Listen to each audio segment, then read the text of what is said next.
Dagger 3-point basket mga idol ang binigay na aginaldo ni Scottie Thompson sa mga taga-barangay para kunin ang panalo laban sa TNT Tropang Liga. Sa opening quarter mga idol, nag-run agad ang TNT ng 7 points kaya early time out agad ang tinawag na Barangay Ginebra. At nakuha ng Barangay Ginebra ang kanilang unang puntos sa layup ni Jimmy Malonzo. Nalibre naman si Kelly Williams sa kanyang open 3-point basket. Nakabawi naman ang Barangay Ginebra sa layup ni Scottie Thompson at slam dunk ni Jimmy Malonzo. Pero maaga talaga mga idol naginit ang kupinsa ng TNT kaya natapos ang quarter sa score na 13-21 at nakapagbaon na walang puntos ang TNT bago mag-start ang second quarter. Sa second quarter mga idol, tuloy-tuloy pa rin ang mainit na shooting ng TNT sa pangunguna ni Calvin Oftana. Under 8 minutes 17 mark, nag-umpisa na gumana ang kupinsa ng Barangay Ginebra at unti-unti silang humabol sa TNT mga idol. At nakatabla pa sa score na 30-all sa basket ni Tony Bishop under 2-minute mark. Binawi naman ng TNT mga idol sa jumper ni Glenn Cobontin under a minute mark kaya balik sa TNT ang lamang na 32-30. Pero naka-counter basket ang Barangay Ginebra sa mid-range jumper ni Sistan. At nakuha nila ang kanilang unang kalamangan sa slam dunk ni Jimmy Malonzo sa score na 34-32.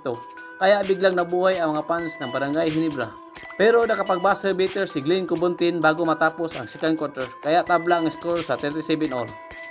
Pagdating sa third quarter, mainit pa rin ang shooting ni Calvin Oftana at naiwan na naman ang Barangay Ginebra ng 5 puntos under 7-minute mark. Hanggang nakuha na rin na Barangay Ginebra ang kanilang unang puntos sa third quarter sa layup ni Sistan.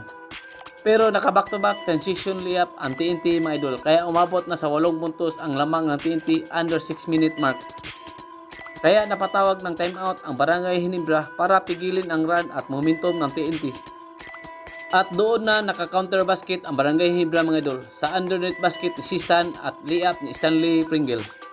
Pero sumagot ng back-to-back 3-point basket ang TNT mga idol kaya hindi makadikit ang Barangay Ginebra. Sa fourth and final quarter mga idol, naging agresibo na ang depensa ng Barangay Ginebra kaya nakapag back-to-back transition points sila sa layup ni Sistan at Maverick Ahanmisi. At dito na rin naka-steal si L.A. Tenorio mga idol kaya tumatakbo na naman ang Barangay Ginebra at tinapos nila sa slam dunk ni Tony Bishop kaya tabla ulit ang score na 67-all under 8-minute mark at nakalamang pa sila. Pero sumagot ng 3-point basket si Montalvo kaya balik sa TNT ang lamang.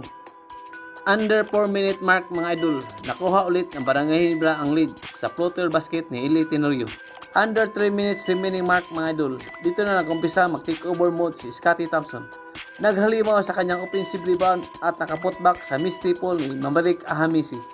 Under 1 minute 36 seconds remaining mark mga idol, dito na bumitiw si Scottie Thompson ng 3 points para lumayo pa sa TNT. At ang kanyang dagger 3-pointer sa last 30 seconds remaining para silyuhan ang panalo. Kaya tuwang-tuwa mga idol ang mga taga-Barangay Ginebra sa kanyang aginaldo na panalo.